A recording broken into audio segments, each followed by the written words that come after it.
मेरा फ्रेंड कहता है ये रामायण महाभारत सब माइथोलॉजी है, कैसे विश्वास कर लें। अपने फ्रेंड से एक क्वेश्चन पूछो सिंपल सा कि भाई देख, इतने सारे ग्रंथ हैं, पुराण हैं, अलग अलग वेद हैं, तो ये सब अलग अलग समय पे लिखे गए और सबकी बातें अंदर की एक दूसरे के साथ रिकनसाइल करती है। ऐसा कैसे हो सकता है यार? उस टाइम पे तो कोई टेलीफोन नहीं था, टेलीग्राम नहीं था कि भाई मैं ये चीज़ लिख रहा हूँ इस वाले ग्रंथ में, तू ये चीज़ लिख दियो अपने ग्रंथ में। नहीं, सब कुछ कैसे रिकनसाइल करती है। और एक बार सोच के देखो, किसमें इतना कीड़ा था कि कोई ऐसी लाखों लाखों श्लोक लिख दे अपने मन में, बस ऐसे ही कुछ भी चलो चलो ऐसे लिख देता हूँ, दुर्योधन ये था, अर्जुन ये थे, कृष्णा कैरेक्टर बना देता हूँ। कम ऑन यार, कॉमन सेंस लगा के देखो। और वो सारी बातें मैच कर रही हैं दूसरी चीज़ों के साथ, दूसरे ग्रंथों के साथ। चलो ठीक है, हो सकता है कि आपके फ्रेंड को ये पॉइंट समझ में ना आए, तो उससे एक क्वेश्चन पूछो कि भाई तू तो साइंस में बहुत विश्वास करता है ना, तो तूने डीप फेक टेक्नोलॉजी के बारे में तो सुना ही होगा। और आज से 30 या 40 या मैं कह रहा हूँ मैक्सिमम 30 साल बाद ही वो पूरी तरीके से डेवलप हो जाएगी, है ना। तो उसमें क्या होता है कि आप वीडियोस भी फेक बना सकते हो कंप्लीटली, किसी की भी। तो आज से 100 साल बाद लोग वीडियोस पे भी विश्वास नहीं करेंगे। तो इसका मतलब ये थोड़ी होगा कि आज जितनी भी वीडियोस जो भी बन रही हैं वो सब डीप फेक हो जाएंगी 100 साल बाद। नहीं, कम ऑन यार, फिर हिस्ट्री का मतलब ही क्या रह गया? आपको अभी टेक्स्ट झूठे लग रहे हैं, आपको अभी ऐसा लग रहा है कि किसी ने भी कुछ भी लिख दिया, आपको भविष्य में वीडियोस झूठी लगने लग जाएंगे। फिर भैया कुछ नहीं कर सकते आपका, सॉरी। और वो तब भी ना माने तो उससे बोलो कि वो ये बुक पढ़े, because it has all the scientific evidences. और ये बुक पढ़ने से पहले आप ये बुक पढ़ लो ताकि आप उसके प्रश्नों का सारे जवाब दे पाओ। This book is written by his grace Chakrapani Prabhu ji, और ये बुक अमेजॉन पर भी अवेलेबल है। और देखो, वो अगर तब भी ना माने ना, तो भैंस के आगे बीन बजाने से कोई फायदा नहीं है, भैंस के साथ भैंस करने से कोई फायदा नहीं है। और ऐसे व्यक्तियों को जय राधे श्याम, क्योंकि ये जो व्यक्ति होते हैं ना, ये फेथलेस होते हैं। और इनको आप कितने भी एविडेंस दे लो, कितना भी समझा लो, कितना भी किसी भी तरीके से आप मत्था पिच्ची कर लो इनके साथ, इनको समझना ही नहीं है, इनको क्वेश्चन करना है। तो इसीलिए जय राधे श्याम। ज्यादा शो ऑफ करने वाले लोगों से कैसे टैकल करें? फॉर एग्जाम्पल, सोशल मीडिया पर फोटोज डालते हुए दे शो ऑफ कि हम कितनी अच्छी लाइफ जी रहे हैं, और अगर हम सिंपल लाइफ जिए तो वो समझते हैं कि हम फालतू के हैं, किसी काम के ही नहीं है। इस पर कैसे रिएक्ट करें? देखो, सिंपल सी बात है, अगर आप खुद में कॉन्फिडेंट हो ना, आपको पता है आप simple living high thinking follow करो और आप इस पर पूर्ण निष्ठा रखते हो, पूर्ण विश्वास रखते हो, तो आपको फर्क ही नहीं पड़ेगा कि कोई क्या कर रहा है सोशल मीडिया पर। कोई कितना भी शो ऑफ कर ले, आप अंदर से हिलोगे ही नहीं। क्योंकि अभी इस वक्त ऐसा हो सकता है कहीं ना कहीं आपको थोड़ा बहुत लगता है कि हाँ यार मैं कर तो रही हूँ क्योंकि ये सही भी है, लेकिन मुझे करना पड़ रहा है क्योंकि हमारे आचार्य ने ऐसा कहा है। अगर आप अभी इस तरीके से सोच रहे हो लेकिन आप पूर्ण तरीके से इसमें निश्चित नहीं हो, तो कहीं ना कहीं आपको ये एक्सटर्नल चीज़ें अफेक्ट करेंगी कि अरे यार उसने सोशल मीडिया पे डाल दिया, यार ये कितनी अच्छी ड्रेस है, काश मैं ये ड्रेस पहन पाती। तो कहीं ना कहीं आपको अपना विश्वास बढ़ाने की ज़रूरत है इस कॉन्सेप्ट में, और इस कॉन्सेप्ट को अच्छी तरीके से समझने की ज़रूरत है कि ये सिंपल लिविंग हाई थिंकिंग है क्या और किस तरीके से आपके जीवन में अच्छा प्रभाव डालने वाला है। आपको लॉन्ग टर्म सोचना है। ये सोचो कि आगे जाकर ये सिंपल लिविंग हाई थिंकिंग मुझे कैसे अफेक्ट करेगा, क्या ये इंटरनल है या एक्सटर्नल है, मैं इसे कैसे फॉलो कर रही हूँ या कर रहा हूँ। तो ये सारी चीज़ें आपको एनालाइज करनी होंगी। भाई देखो, ये सब फालतू फंड की चीज़ें हैं, इनमें कुछ नहीं रखा। ये शो ऑफ वगैरह करने में अपनी ज़िंदगी बर्बाद मत करो। ये मनुष्य जीवन बहुत बहुत बहुत रेयर है। प्लीज़ इसकी सीरियसनेस को समझो। इसके लिए भी एक वीडियो बनाएंगे। और देखो भाई, कुछ तो लोग कहेंगे, लोगों का काम है कहना। तो जब वो शो ऑफ कर रहे हैं और वो अगर आपको ऐसे बिहेव कर रहे हैं आपके साथ कि अरे यार ये क्या है सिंपल लिविंग हाई थिंकिंग, क्या है, it's is old fashioned, you know, we are so modern, we are wearing you know short dresses, cool dresses, this is modernisation, westernisation, we are so cool. आपको दूसरों की validation की ज़रूरत नहीं है जो आप कर रहे हो, क्योंकि आपको पता है कि simple living high thinking is the ultimate thing. वो आपको इंटरनली अच्छा बना रही है, आपके जीवन को वो इंटरनली सुधार रही है। तो अगर आप इस कॉन्सेप्ट में सच में विश्वास रखते हो तो आपको दूसरों की वैलिडेशन की ज़रूरत नहीं है। और सीधी सी बात है, वो सोशल मीडिया पर शो ऑफ कर रहे हो और आपको लग रहा है नहीं, I have to do something about it, I have to start a trend. तो एक काम करो, अपना खुद का एक स्टाइल बनाओ which is simple living high thinking. Be simple. आपको जरूरत ही नहीं है ये सब एक्सटर्नल शो ऑफ करने की चीजों को, क्योंकि आप अंदर से अपने कल्चर से, अपने आप से इतना डीप रूटेड हो कि आपको एक्सटर्नैलिटीज में घुसने की जरूरत ही नहीं है। और ये चीजें ना टाइम के साथ आएंगी। आप समझो, पहले एनालाइज करो अपनी पोजिशन को, अपनी सिचुएशन को। जैसे जैसे आप स्पिरिचुअल लाइफ में आगे बढ़ोगे ये चीज ऑटोमेटिकली आएंगी। और इनके जितने भी शो ऑफ है ना, इन सबको काउंटर करो सोशल मीडिया पे ही। Hashtag simple living high thinking, hashtag league of extraordinary simplicity. देखो, आपको ना सबसे पहले जो भी लोग शो ऑफ करते हैं सोशल मीडिया पे, आपको ये समझना होगा उनका इंटेंशन क्या है शो ऑफ करने का। उनका इंटेंशन एक्चुअली में यही है, ये दिखाना कि look I am living such a lavish lifestyle, look I am so rich, I am so comfortable. तो उनकी ईगो सेटिस्फाई कर दो ना, बोल दो ना यस नाइस, वो बोल रहे हैं कि हम लुक मेरे पास आईफोन 14 है, yes you have an iPhone 14, very nice, खत्म बात, अब क्या। और मैं आपको एक सच बात बताऊं, ये जितना भी शो ऑफ का कल्चर आया है ना हमारे सोशल मीडिया पे, ये सब कुछ बॉलीवुड से आया है, इनफैक्ट रैप कल्चर से आया है। ठीक है, मेरे पास ये गाड़ी, मेरे पास ये लड़की, मेरे पास इतनी सारी लड़कियां मेरे पास ये कोठी, मेरे पास, अबे मैं ऐसा हूँ, मैं वैसा हूँ, अबे क्या है ये सब, क्या, अबे निकलो यार इस चीज़ से यार, कम ऑन। मेरे पास ये ब्रांड, मेरे पास वो ब्रांड, ये सब जड़ वस्तु है, इससे क्या होगा, ये जड़ वस्तु ने नचा रखा है यार, हद हो गई यार। मेरे 2 क्वेश्चंस हैं। पहला ये कि जब मन नहीं करता चैंटिंग करने का तब क्या करें, एंड दूसरा क्वेश्चन है कि मैं कृष्ण को अपना प्रेमी मानती हूँ तो क्या मुझे भी वो अपनी प्रेमिका मानते हैं। देखो, आपने ये जो 2 क्वेश्चंस पूछे ना, एक दूसरे को कॉन्ट्राडिक्ट कर रहा है। क्यों? क्योंकि जब आप ठाकुर जी से सच में इतना प्रेम करते हो तो ऐसा हो ही नहीं सकता कि आपका खुद का मन ना करता हो चैंटिंग करने का। देखो, हम सभी कृष्ण के दास हैं, इस चीज़ को बहुत अच्छे से समझो। आप कृष्ण को प्रेमी मानते हो, ये आपके इमोशंस हैं, आपका मेंटल स्पेकुलेशन है, लेकिन हम सभी कृष्ण के दास हैं। जीवेर स्वरूप होए कृष्णेर नित्यदास। भक्ति में प्रेम की जो स्टेज है ना, वो बहुत हाई लेवल है, मतलब बहुत ज़्यादा, मतलब उस लेवल पे श्री चैतन्य महाप्रभु थे। तो हम अपनी इस बॉडी में हम भाव अवस्था से ऊपर नहीं जा सकते। देखो, भक्ति की ना काफी सारी स्टेजेस होती हैं। सबसे पहले आता है श्रद्धा, फिर साधु संग, भजन क्रिया, अनर्थ निवृत्ति, निष्ठा, रुचि, आसक्ति, भाव, और फिर आता है प्रेम। तो जब हम रुचि के प्लेटफॉर्म पर होते हैं ना, तब हमारा ऑटोमेटिकली मन करता है चैंटिंग का। जैसे ही हमको फ्री टाइम मिला, we just want to chant Hare Krishna. ऐसा नहीं होता। यूजुअली क्या होता है, जो डिवोटीज को रुचि नहीं होती ना, वो लोग कहते हैं फटाफट चैंटिंग करो, साइड रखो, अपने काम पे लगो। और जिन लोगों को रुचि होती है वो लोग ये करते हैं, अरे भाई साइड में रखो सारे काम, फटाफट काम हो जाए मेरे, ताकि मैं चैंटिंग कर सकूं। So they look forward to chant. ये होता है रुचि का प्लेटफॉर्म। और अगर आपका कभी कभी चैंट करने का मन नहीं करता, तो इससे तो ये तो पक्का क्लियर हो गया कि आप तो नाम रुचि पे भी नहीं हो। आप प्लीज इस चीज को समझो। और सभी लोग जो भी ये वीडियो देख रहे हैं, देखो, भक्ति एक साइंस है।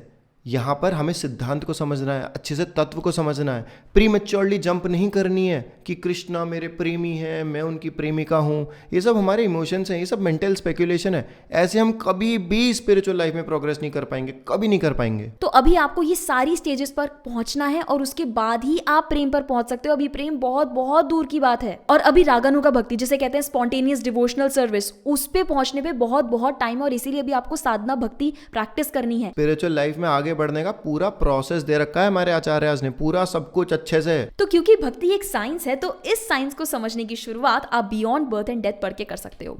बुक नहीं पढ़नी, कोई बात नहीं, आप beyond the cycle of birth and death का ऑडियो शो जाकर कुकू एफएम पर सुन सकते हो। क्योंकि हमारे आचार्यस की यही टीचिंग्स बेस हैं एक व्यक्ति के सनातन धर्म में आगे बढ़ने का। 60,000 से ज्यादा लोग इसे सुन चुके हैं और कहीं ना कहीं उनकी स्पिरिचुअल बिगिनिंग अब हो चुकी है। यस, ये भक्ति टुडे ने ही रिकॉर्ड किया है। और देखो, 10,000 से ज्यादा learning, motivational, self care, spiritual जैसी बुक्स अवेलेबल है कुकू एफएम पर, जिनको आप अपनी रीजनल लैंग्वेजेस में जाके सुन सकते हो। कुकू एफएम इंडिया का लीडिंग ऑडियो शो प्लेटफॉर्म है, जिसपे 15 लाख से भी ज्यादा एक्टिव हिंदी पेड सब्सक्राइबर्स हैं, and it's growing each month. और हर महीने इस पर 4200 आवर्स से भी ज्यादा का कंटेंट अपलोड होता है। साथ ही में कुकू एफएम ने ऑडियो बुक्स की ब्रांड न्यू कैटेगरी, जिसका नाम ओरिजिनल्स है, वो भी लॉन्च किया है। And for the first time ever Kuku FM is offering 70% off on its subscription for the first month. And अभी इनका सुपर सेवर सेल चालू है, जो कि 29 मई से 31 मई तक वैलिड है। याद रहे, सिर्फ 31 मई तक वैलिड है। इसलिए अभी जाओ, डिस्क्रिप्शन में दिए गए लिंक को यूज कर हमारा कूपन कोड SALE70 यूज करो and Kuku FM application download करो। क्या डायनासोर सच में थे? यस, थे।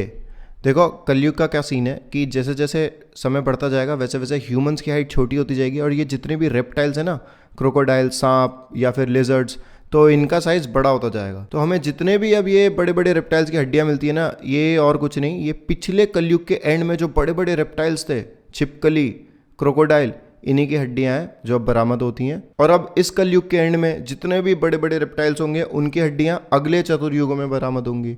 अब आप प्लीज़ इस बात का कोई शास्त्रिक रेफरेंस मत मांगना, क्योंकि देखो, हमारे शास्त्रों में कुछ ऐसा तो लिखा नहीं है कि भविष्य में आपको जो भी बड़ी बड़ी हड्डियां मिलेंगी वो पिछले कलयुग के छिपकलियों की नहीं, ऐसा कुछ नहीं लिखा, ऑब्वियसली नहीं। लेकिन देखो, डायनासोर्स के एग्जिस्टेंस का सबसे ज़्यादा एक लॉजिकल अंडरस्टैंडिंग और एक लॉजिकल एक्सप्लेनेशन जो हमारे शास्त्रों से रिकनसाइल करता है ना, वो यही लगता है हमें।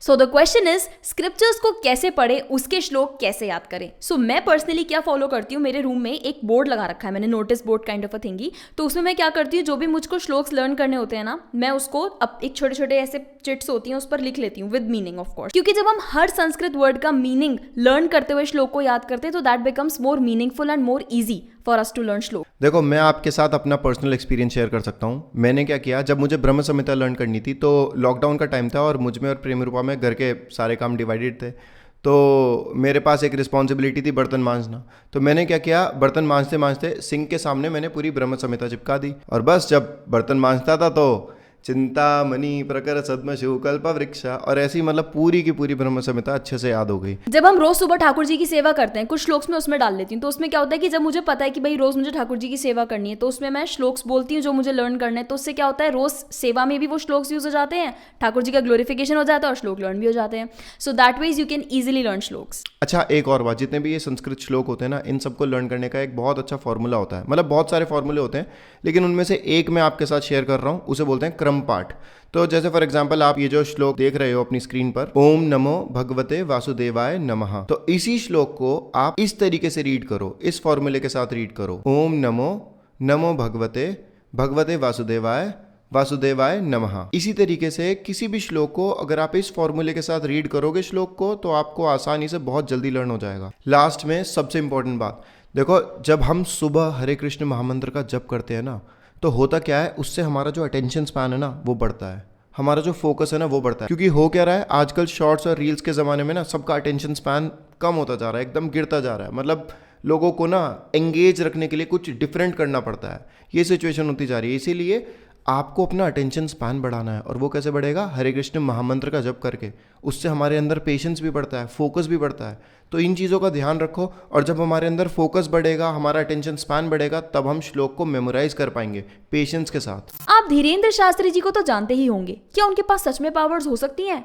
पावर्स हो सकती हैं नहीं, पावर्स हैं। उनको ये पावर्स अपनी फैमिली से मिली हैं, विरासत में। देखो, ये ना एक स्पिरिचुअल साइंस है। जो लोग मटेरियल साइंस में पूर्णतः अच्छे से डूबे हुए हैं ना, और उसी में विश्वास करते हैं, वो कभी भी ऐसे कॉन्सेप्ट्स को नहीं समझ सकते। बहुत सारी अलग अलग सिद्धियां होती हैं। बागेश्वर धाम सरकार के पास शायद कर्ण सिद्धि है, अगर हमें टाइम मिलेगा कभी रिसर्च करके एक वीडियो बना देंगे। और देखो, एक बहुत इंपॉर्टेंट बात, अगर किसी ने भी नीचे कमेंट में अब ये बोल दिया ना, अरे बागेश्वर धाम सरकार की तरह तो वो कॉमेडियंस भी कर लेते हैं, ये कोई बड़ी बात नहीं है, ये बहुत कॉमन है, अगर किसी ने भी ऐसा बोल दिया ना, तो उसकी ठटरी ना बाल दई। हाँ, आई एम सॉरी, लेकिन भाई प्लीज समझो यार, बागेश्वर धाम सरकार पहले से पहले पर्चा बना के बैठे हैं, बिना मिले, बिना जाने, बिना नाम सुने हैं। और दूसरी तरफ जितने भी ये मेंटलिस्ट हैं, कॉमेडियंस हैं, वो भी एक कला है, वो भी माइंड रीड कर रहे हैं, माना कुछ ना कुछ है उनके पास भी, लेकिन वो कैसे रीड करते हैं माइंड? सोचो सोचो सोचो, हाँ सोचो सोचो, आंसर सोचो, ऐसे कर रहे हैं क्या बागेश्वर धाम? नहीं, वो बहुत डिफरेंट है यार, कोई कंपैरिजन ही नहीं है। मुझे द्वारकाधीश रूप से ज्यादा ही अटैचमेंट है और वृंदावन से ज्यादा द्वारका से अटैचमेंट है। तो क्या ये मेरा भाव सही है? बिल्कुल, इसमें कोई प्रॉब्लम नहीं है। देखो, सबकी ना अपनी अपनी स्पिरिचुअल जर्नी चल रही है। ऐसा हो सकता है कि आपकी सेवा द्वारका धाम में हो, किसी की सेवा अयोध्या धाम में है, कोई गोलोक वृंदावन जाना चाहता है, हम तो गोलोक वृंदावन जाना चाहते हैं। लाइक फॉर एग्जाम्पल, जो राम भक्त हैं, जो सीताराम से बहुत बहुत प्रेम करते हैं, तो क्या वो गलत है? क्या वो हाईएस्ट नहीं है? ऐसा नहीं है। वो लोग भी अपनी स्पिरिचुअल जर्नी प्रैक्टिस कर रहे हैं एंड राम भक्त हैं वो। तो देखो, कोई श्री राम से अटैच फील करता है, कोई जगन्नाथ बलदेव सुभद्रा देवी से अटैच फील करता है, और हमारे इस्कॉन में तो इतने सारे डिवोटीज हैं जो नरसिंह देव को इतने अच्छे से वर्शिप करते हैं और मतलब उनसे इतना ज्यादा अटैच फील करते हैं। तो उसमें कोई प्रॉब्लम नहीं है। ऐसा बिल्कुल हो सकता है कि उनकी सेवा नरसिंह देव के पास हो। इसी तरीके से कुछ डिवोटीज हैं जो कि ब्रजेंद्र नंदन श्याम सुंदर की तरफ अट्रैक्टेड फील करते हैं, तो फिर वो लोग गोलोक वृंदावन जाएंगे। इसी तरीके से अगर आप द्वारका धाम से अटैच्ड है, इसी तरीके से अगर आप द्वारकाधीश कृष्णा से अटैच्ड है, तो आप द्वारका धाम जाएंगे, इसमें कोई बुराई नहीं है। जिस तरीके से यहाँ पर अयोध्या धाम है, उसी तरीके से उस जगत में, आध्यात्मिक जगत में, स्पिरिचुअल जगत में भी अयोध्या धाम मौजूद है, गोलोक वृंदावन धाम मौजूद है,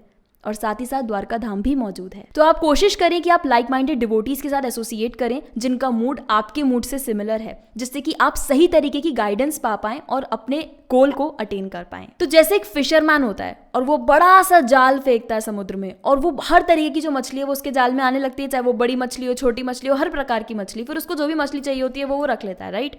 उसी प्रकार से जब शिला प्रभुपाद ने प्रचार करना स्टार्ट किया था तो उन्होंने प्रचार का बड़ा सा जाल फेंका था, और उस जाल में हर तरीके के डिवोटीज आए। राम भक्त आए, जो नरसिंह देव के भगवान के भक्त हैं वो आए, जो लोग कृष्ण भगवान के भक्त हैं वो आए। तो इस तरीके से स्पिरिचुअल जर्नी सबकी चल रही है, कुछ इसमें गलत नहीं है, और इसमें कुछ भी आपको गिल्टी फील करने की जरूरत नहीं है कि अरे मैं अटैच्ड क्यों नहीं हूँ गोलोक वृंदावन से। Don't worry.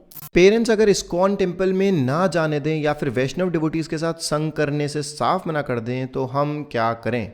Yours Abhimanyu Shekhawat. Abhimanyu Shekhawat, भाई आपका नाम तो एकदम आईपीएस ऑफिसर वाला है यार, और यहाँ आपको मम्मी मंदिर नहीं जाने दे रही। अपनी मम्मी को बोलो carrot number 465.2 reporting sir. On a serious note, आप यूट्यूब के थ्रू डिवोटीज़ का संग ले सकते हो। जितने भी हमारे सीनियर डिवोटीज़ हैं वो अब यूट्यूब पर आ चुके हैं, और वो इतने अमेजिंग लेक्चर्स देते हैं, तो आप उसके थ्रू उनका संग ले सकते हो। क्योंकि अगर आप फिजिकली तो अभी एसोसिएट कर नहीं पा रहे हो, राइट, तो आप उनके लेक्चर्स यूट्यूब के थ्रू सुनकर उनका संग लो। क्योंकि एक प्रकार से आपको वाणी का संग लेना ये बहुत इंपॉर्टेंट है। आप साथ ही साथ शिला प्रभुपाद की बुक्स पढ़ सकते हो, आचार्यस की बुक्स पढ़ सकते हो, तो उससे भी आप डिवोटीज़ का संग ले सकते हो। मम्मी के साथ एक बार बैठ के बात करो, उनसे उनकी इनसिक्योरिटीज के बारे में पता लगाओ, पूछो मम्मी प्रॉब्लम क्या है, टेंशन मत लो, उनकी टेंशन को दूर करो। और देखो थोड़ा थोड़ा पुश मारते रहो, ऐसा हो सकता है वो इरिटेट हो जाए, मत पूछ हमसे, नहीं जाएगा तू मंदिर, जैसे ही वो इरिटेट हो, जैसे ही वो मारने आए तो आप बोल सकते हो मेरा नाम अभिमन्यु शेखावत नहीं, जैसे ही वो इरिटेट हो, आपसे परेशान हो, तो आप चुप हो जाओ, है ना। लेकिन फिर धीरे से एक और पुश मार दो, मम्मी मंदिर जाना है, वो फिर इरिटेट होंगी। तो ऐसे ही जब आप बार बार करते रहोगे, वो सोचेंगी, परेशान हो, कह रहे भाई ये नहीं छोड़ रहा अपनी जिद, जा मंदिर। और देखो बेस्ट सोल्यूशन ये भी है कि आप हम्बल पोजीशन अपनाओ, उनको और थोड़ा सा मनाओ। एंड देखो सबसे पहले ना आपको ये रूट कॉज जानने की जरूरत है कि वो क्यों मना कर रहे हैं कि आप जाकर वैष्णवों का संग मत लो या फिर आप मंदिर मत जाओ। उनके कुछ प्रकार के डर हैं कि अरे भाई लड़का तो ब्रह्मचारी बन जाएगा, ये तो काम धंधे छोड़ देगा, पढ़ाई छोड़ देगा। अगर उनके इस प्रकार के डर हैं तो उनके साथ बैठो, उनके साथ कम्युनिकेट करो। Communication is the best solution in such cases. तो अगर आप उनके साथ बैठ के बात करोगे कि आप लोगों के क्या डर हैं, आप लोगों का रीजन क्या है मुझे मना करने का, प्रेम से बैठ के उनके साथ कम्युनिकेट करोगे, रीजन जानोगे और उनको संतुष्ट करोगे, तो धीरे धीरे वो आपकी बात को समझेंगे। हम्बल पोजीशन अपनाओ, उनके साथ प्रेम से व्यवहार करो, एंड देन वो देखना आपको धीरे धीरे जरूर अलाउ करेंगे। और उन्हें समझाओ कि मम्मी यार मंदिर ही तो जाना है, कहीं मैं पब में पार्टी में सिगरेट की जिद थोड़ी कर रहा हूँ, आपसे मैं दोस्तों के साथ कोई मूवी जाने की जिद थोड़ी कर रहा हूँ, तो आपको मंदिर से क्या प्रॉब्लम हो रही है। और देखो उनको ये वीडियो दिखाओ, सर मैम प्लीज मंदिर जाने दो ना, क्या प्रॉब्लम हो रही है आपको, अभिमन्यु शेखावत को मंदिर जाने दो, टेंशन मत लो, देखो मैं कितना नॉर्मल हूँ, मैं आपको अजीब लग रहा हूँ थोड़ा, आप बताओ मैं आपको थोड़ा अजीब लग रहा हूँ क्या, बताओ क्या कमी है मेरे अंदर। हम यूट्यूब चैनल चला रहे हैं, बढ़िया जॉब भी कर रहे हैं, साथ साथ सब कुछ सेट है, सब कुछ फाइन है, हम कोई सन्यासी नहीं बने। हाँ शिखा है, वो चलता है अपने कल्चर में, स्टाइलिश लगती है शिखा, टेंशन मत लो आप। तो सर मैम प्लीज आपसे हमारी हाथ जोड़ के विनती है, अभिमन्यु शेखावत जी को टेम्पल जाने दो। Okay next question. In my family, no one is against my bhakti, but the problem is that I'm addicted to some illegal websites. I try my best to control it and chant, but I fail. What to do? तो देखो जो लोग इस बात से परेशान है कि उनकी फैमिली में उन्हें भक्ति करने से रोकते हैं, देखो इनको तो कोई रोकता भी नहीं है, इनके अलग प्रॉब्लम चल रहे हैं। तो इस भौतिक जगत में दुख ही दुख है, स्ट्रगल ही स्ट्रगल है, सबका कुछ ना कुछ प्रॉब्लम चल रहा है। Anyways coming back to the question, कैसी लीगल वेबसाइट्स, गैम्बलिंग या फिर पोर्नोग्राफी? देखो जो भी है आपको ये समझना होगा कि ये अनर्थाज ऐसे नहीं जाएंगे। अभी हमारे हरे कृष्ण महामंत्र जो हम जप कर रहे हैं उसमें इतना दम नहीं है, उसके लिए आपको चाहिए चित्त बल, यस स्पिरिचुअल पोटेंसी। और वो कैसे मिलेगी? चित्त बल तब मिलेगा जब आप किसी सेव्य वस्तु की सेवा करेंगे। ये सेव्य वस्तु क्या है? किसी महाभागवत को पकड़ो, कोई प्योर डिवोटी को। अगर आप ऐसा सोचते हो कि अरे यार मेरे तो आसपास कोई प्योर डिवोटी है ही नहीं, कोई महाभागवत है ही नहीं, मैं कैसे सेवा करूं, कोई बात नहीं, एंडेवर करो, ढूंढो किसी महाभागवत को, प्रयास करो। अगर आपके अंदर ये डिज़ायर भी है ना स्ट्रॉन्ग कि किसी प्योर डिवोटी की मुझे सेवा करनी है, तो इस डिज़ायर से भी ना काम बन जाएगा। क्योंकि कृष्णा इतने मर्सीफुल है ना, वो धीरे धीरे आपके ये सभी अनर्था सिर्फ आपका स्ट्रॉन्ग डिज़ायर देख के ना सब काट देंगे। और देखो मैं एक सबसे कॉमन एग्जाम्पल दूंगा, आपने पक्का सुना होगा, एक सिंगल लकड़ी लो, है ना, उसे तोड़ोगे आराम से टूट जाएगी, लेकिन आप खूब सारी लकड़ियाँ एक साथ लोगे, उसे तोड़ोगे नहीं टूटेगी। तो इसीलिए अगर हम अकेले हैं, अगर हम अकेले हरे कृष्ण महामंत्र जप कर रहे हैं, तो ये समझो कि माया देवी बहुत प्रबल है, अच्छे अच्छे को हिला देती है। इसीलिए आपको साधु संग में रह के जप करना है। जब आप साधु संग में रहोगे और उनके साथ सिर्फ जप नहीं, उनके साथ कृष्णा कॉन्शियसनेस डिस्कस करोगे, उनके साथ सिद्धांत की बातें करोगे, कृष्णा की बातें करोगे, उनके पास टाइम्स के बारे में सुनोगे, तो उससे क्या होगा, आपके जितने भी अनर्थास है ना, कृष्णा के पास टाइम सुन सुन के सब खत्म होते चले जाएंगे। तो इसीलिए एसोसिएट करो, एसोसिएशन ढूंढो, साधु संग ढूंढो। मैं बहुत पतली हूँ तो क्या मैं एकादशी के व्रत रख सकती हूँ? पतले, मोटे, गोरे, काले, छोटे, लंबे, हर एक व्यक्ति को एकादशी का व्रत रखना बहुत जरूरी है। हर वो व्यक्ति जो कि 8 से 80 वर्ष के बीच में है, उनको एकादशी का व्रत रखना है, ऐसा हमारे शास्त्रों में ही मेंशन्ड है। जी हाँ, विधवा हो, विदुर हो, शादीशुदा हो, नॉन शादीशुदा हो, कोई लड़का हो, लड़की हो, सबको रखना है एकादशी का व्रत। ये बहुत बहुत ज्यादा जरूरी है। इसकी स्पिरिचुअल बेनिफिट्स तो अनंत हैं, वो तो सबने सुने हुए हैं और बताने की जरूरत ही नहीं है, लेकिन साथ साथ व्रत रखने के बहुत सारे हेल्थ बेनिफिट्स भी हैं। तो कल पांडव निर्जल एकादशी है, तो जिसने अब तक एकादशी के व्रत रखने स्टार्ट नहीं करे हैं वो कल ही से करते हैं। और जो लोग ये वीडियो पांडव निर्जल एकादशी के बाद देखने वाले हैं, तो प्लीज आने वाली एकादशी से रखना स्टार्ट कर दें। फास्टिंग के इतने बेनिफिट्स होते हैं ना, आप सोच भी नहीं सकते। मतलब मैं forget about spiritual benefits for now, ठीक है, हम बात ही नहीं कर रहे हैं कि आपकी भक्ति ये हो जाएगी हो जाएगी। मैं आपको सच बता रहा हूँ, आप सिर्फ और सिर्फ मटेरियल अपने हेल्थ के बेनिफिट्स देखो, ठीक है, और आप अपने हेल्थ के लिए फास्टिंग करना स्टार्ट कर दो हर एकादशी पे, and I am telling you your life will change. मैंने एक वीडियो देखी थी फास्टिंग के ऊपर, अगर वो वीडियो मिली मुझे, मैं डिस्क्रिप्शन में डाल दूंगा। वो कंप्लीटली हेल्थ बेनिफिट्स के ऊपर है, ठीक है, मतलब ऐसा नहीं है कि एकादशी फास्ट एंड ऑल, वो किसी डिवोटी की वीडियो नहीं है, लेकिन अगर मिली मुझे, मैं डिस्क्रिप्शन में डाल दूंगा और आप वो वीडियो देख लेना। I am telling you your life will change if you start fasting on Ekadashi. I am 13 years old. मेरी माँ को जब मैं कहती हूँ कि मुझे अनियन गार्लिक नहीं खाना, तो वो मुझे डांटती है और कहती है तेरे लिए मैं अलग से खाना नहीं बना सकती। मैं क्या करूँ? देखो, अभी आप छोटे हो, 13 ईयर्स ओल्ड हो, तो ये बहुत ही ऑब्वियस सी बात है कि अभी आप कुक नहीं कर सकते, बिकॉज आपको अपनी पढ़ाई पर ध्यान देना है, राइट? तो इसीलिए आप अभी एडजस्ट करो। देखो, there is a big difference between eating nonveg and between eating onion and garlic. ये दोनों बहुत ही अलग चीज़ें हैं। तो नॉनवेज बिल्कुल भी नहीं खाना है, और इसके बारे में हम बहुत बार बात कर चुके हैं। इनफैक्ट हम लोगों ने जो लास्ट हमारा एपिसोड था Q&A सेशन का, उसमें हमने बहुत बात करी है इस बारे में। सो नॉनवेज नहीं खाना है। रही बात अनियन गार्लिक की, तो देखो अभी आपके सर्कमस्टेंसेस इस प्रकार के हैं कि आपकी जो माँ है वो अलग से आपके लिए खाना नहीं बना सकती, एंड इस सिचुएशन के साथ एडजस्ट करने में बहुत लोगों को बहुत समय लग जाता है। सो अभी आप अनियन गार्लिक खा सकते हो, वरना घर में प्रॉब्लम्स होंगी, कलेश होंगे। देखो, देयर इज अ डिफरेंस। आपका इंटेंशन क्या है? आपका इंटेंशन है घर में कलेश नहीं चाहिए, मम्मी नहीं मान रही है, इस वजह से आपको मजबूरी में अनियन गार्लिक खाना पड़ रहा है। लेकिन अगर आप अपने टेस्ट के लिए अनियन गार्लिक खा रहे हो और आप स्पिरिचुअल लाइफ फॉलो कर रहे हो, then there is a problem. तो इसीलिए आप अपने टेस्ट के लिए नहीं खा रहे हो, आप अभी सिचुएशन को देखते हुए आपको अनियन गार्लिक खाना पड़ रहा है। तो इसीलिए अभी आप सिचुएशन के अकॉर्डिंग एडजस्ट करो, अपनी माँ से ज़्यादा जिद मत करो, अनियन गार्लिक खा लो, and at the end of the day pray to Vrinda Devi, pray to Krishna, ठीक है? आपकी हेल्प ज़रूर करेंगे वो। अगर आपके मन में स्ट्रॉन्ग डिज़ायर है to leave onion and garlic, so trust me, पक्का पक्का भगवान आपके लिए ऐसी सिचुएशन ज़रूर क्रिएट करेंगे जिससे आपका धीरे धीरे ये अनियन गार्लिक छूटता चला जाएगा। आपके लिए वो इस तरीके की परिस्थिति ज़रूर बनाएंगे। So have faith, keep praying and have that strong Dzire. देखो, पिछले Q&A स्टेशन में ऐसे ही सिमिलर क्वेश्चंस आए थे कि अनियन गार्लिक घर वाले छोड़ने नहीं दे रहे हैं, क्या करूं, जिद कर लूं? नहीं, आपको ये समझना होगा, हमने कभी भी अनियन गार्लिक छोड़ने के लिए घर में कलेश करने को नहीं बोला है। आप प्यार से रिक्वेस्ट कर सकते हो, लेकिन आपको ये समझना है कि घर में अगर आप मम्मी को परेशान कर रहे हो, मम्मी 2-2 बार कुक कर रही हैं आपकी जिद के बाद, ये सब अच्छा नहीं है। अगर आप ऐसी सिचुएशन में हो तो अभी इतनी टेंशन मत लो अनियन गार्लिक की, धीरे धीरे छुट जाएगा। कभी जब आपको थोड़ा बहुत इंडिपेंडेंस मिलेगा, जब आप थोड़े से बड़े होंगे, तो आप डिसीजंस ले पाएंगे। लेकिन हाँ, बस इस चीज़ को समझ जाओ, अनियन गार्लिक अल्टीमेटली छोड़ना ही है स्पिरिचुअल लाइफ में आगे बढ़ने के लिए। मैंने भोले बाबा के नाम की दीक्षा ली हुई है, लेकिन शिव जी की जितनी पूजा कर रही हूँ उतना ही कृष्ण के करीब जा रही हूँ। ऐसा क्यों हो रहा है? देखो, हमने पर्सनली भी ये काफ़ी सारे डिवोटीज़ के साथ देखा, और ऐसा यूजुअली होता भी है कि जब उनकी कोई भौतिक इच्छाएं नहीं होती डिवोटीज़ की, एंड जब वो भगवान शिव को बहुत प्रेम करते हैं और भगवान शिव की बहुत अच्छे से सेवा कर रहे होते हैं, तब भगवान शिव उन्हें खुद धीरे धीरे कृष्ण भक्ति की तरफ इंक्लाइन कर देते हैं। तभी तो वो श्लोक बताया है, श्रीमद गोपेश्वरम वंदे शंकरम करुणामयम सर्वक्लेशहरम देवम वृंदारण्य रतिप्रदम। मतलब ये कि हम भगवान गोपेश को प्रणाम ऑफर करते हैं, जो कि हर तरीके के क्लेशों का हरण कर देते हैं, हर तरीके के क्लेश का विनाश कर देते हैं जो हमारे जीवन में होते हैं, और वृंदारण्य रतिप्रदम, जो कि वृंदावन के लिए रति, वृंदावन के लिए प्रेम प्रदान करते हैं। Is there any rule to start Ekadashi fasting, like whether you should start in Shukla और कृष्ण पक्ष, and they are not allowing me to fast. Instead, they are saying we will fast on your behalf. What to do? भद्र मास की शुक्ल पक्ष की एकादशी तिथि। देखिए, ऐसा कुछ भी नहीं है। आप कोई सी भी एकादशी से व्रत रखना स्टार्ट कर सकते हैं। हम आपको ऐसी कोई एडवाइस नहीं देंगे कि नहीं आप इस एकादशी से रखना स्टार्ट करो।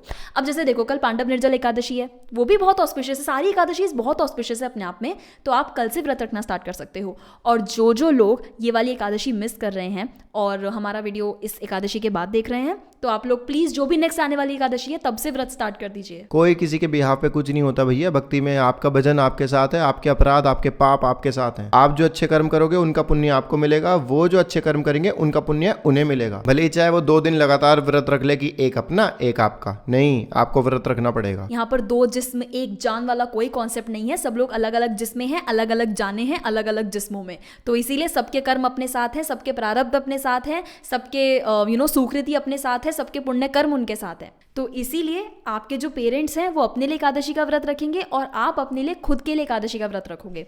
और देखो, अगर वो आपको मना कर रहे हैं एकादशी का व्रत रखने के लिए, तो उनका रीजन जानने की कोशिश करो। Again, communicate with your parents. जब पेरेंट्स और बच्चों में कम्युनिकेशन गैप आ जाता है तो प्रॉब्लम्स वहां पर क्रिएट होती हैं। तो इसीलिए अपने पेरेंट्स के साथ कम्युनिकेट करो, उनके साथ बैठो, बात करो कि मम्मी पापा आप लोग क्यों मुझे मना कर रहे हो एकादशी का व्रत रखने के लिए। क्या आपको इस चीज़ की चिंता है कि मैं भूखी रह जाऊंगी, या फिर आपको लगता है कि मुझ में कमजोरी आ जाएगी? क्योंकि ज़्यादातर पेरेंट्स के यही रीज़न होते हैं कि हाय बच्चा भूखा रह जाएगा, पढ़ाई पे फोकस नहीं कर पाएगा, कमजोर हो जाएगा। उनके ज़्यादातर यही कारण होते हैं। तो आप उनके साथ बैठो, बात करो ना, I am sure they will understand. और अगर उनकी ये टेंशन है कि आप भूखे रह जाओगे, कमजोर रह जाओगे, तो आप ये वाला वीडियो जाकर देखो। इसमें बहुत अच्छे आइडियाज़ हैं और बहुत अच्छी चीज़ें हैं जो कि आप एकादशी में बिगिनिंग में बना सकते हो, जिससे कि आपके पेरेंट्स भी रिलैक्स्ड रहेंगे कि एकादशी के दिन भूखा नहीं सड़ना होता। Next question, is it a sin to kill mosquitoes?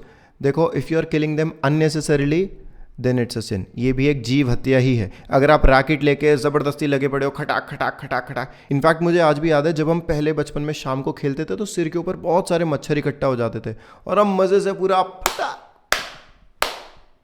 तो इसमें लगे रहते थे। तो ये चीज़ ऑब्वियसली बहुत अपराध करें भगवान, मैंने भी। लेकिन मैं बस आपको बता रहा हूँ कि अननेसेसरीली किल नहीं करना है। लेकिन एट द सेम टाइम अगर आप फैमिली में हो, आपके घर में बच्चे हैं और आपको ये टेंशन है डेंगू हो जाएगा, मलेरिया हो जाएगा, then in that case you can kill mosquitoes. Definitely that is different. वहां पे आपका इंटेंशन चेंज हो जाता है। यू आर डिफेंडिंग योरसेल्फ, आप मच्छरदानी का यूज कर सकते हो, आप ऑल आउट यूज कर सकते हो, क्योंकि जो ये मच्छर है ना, ये अलग कैटेगरी में आता है। ये सब ब्लड सकिंग जीव, ये आपका खून चूस रहा है, इससे आपको बीमारियां होंगी। एक और बहुत इंपॉर्टेंट चीज मैं यहाँ पे बता दूं कि देखो, ये मच्छर वाली जो हम डिफेंड करने के नाम पे मच्छर को मार रहे हैं, ये वाली फिलॉसफी हर जीव पे काम नहीं करेगी। ऐसा मत करना आप कि चूहा है घर में, हमारी किताबें काट देगा, हमको नुकसान पहुंचाएगा, और अगर चूहे ने काट लिया तो ये हो जाएगा, वो हो जाएगा, और लेकर पट पट पट लगे पड़े हो किलिंग द जीव। No, don't do that. इसी तरीके से कॉकरोच आ गया, छिपकली आ गया, इस पे हिट करके इसको मार देते हैं, ये सब तो खाने में गिर जाएगा, गंदा कर देगा।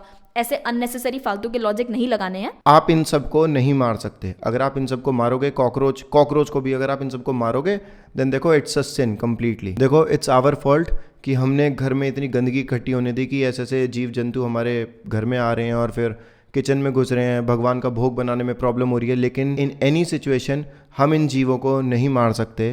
क्यों? क्योंकि ये एक जीव हत्या ही है, ये एक पाप है। तो इसीलिए टाइम, प्लेस, सर्कमस्टेंसेस को एनालाइज करो।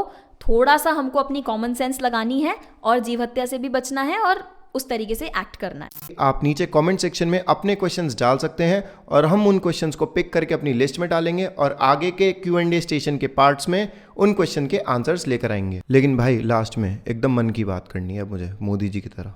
आप ये बताओ यार, कुछ प्रॉब्लम है क्या हम में? आपको कुछ चीज़ बुरी लगती है मेरे अंदर या फिर प्रेम रूपा के अंदर? मतलब इशू कहाँ पे आ रहा है? ये सब्सक्राइब बटन क्यों नहीं दब रहा है यार आपसे? मतलब एक बार रेशियो देखो, कितने % लोग यार सब्सक्राइब क्यों नहीं करते हो? आप चैनल वीडियो देखते हो, आप सब्सक्राइब क्यों नहीं करते हो? प्रॉब्लम कहाँ आ रही है? मुझे एक बार आप कमेंट सेक्शन, अच्छा हाँ, सब्सक्राइब ना करने का जो भी रीज़न है आप नीचे कमेंट सेक्शन में टाइप करके बताओ, हम उसमें सुधार करने का पूरा प्रयास करेंगे। और हाँ, beyond the cycle of birth and death Kuku FM पर जाकर जरूर सुन लेना। हमने लिंक डिस्क्रिप्शन बॉक्स में डाल लिया है। Do not forget to download the Kuku FM application. Hare Krishna.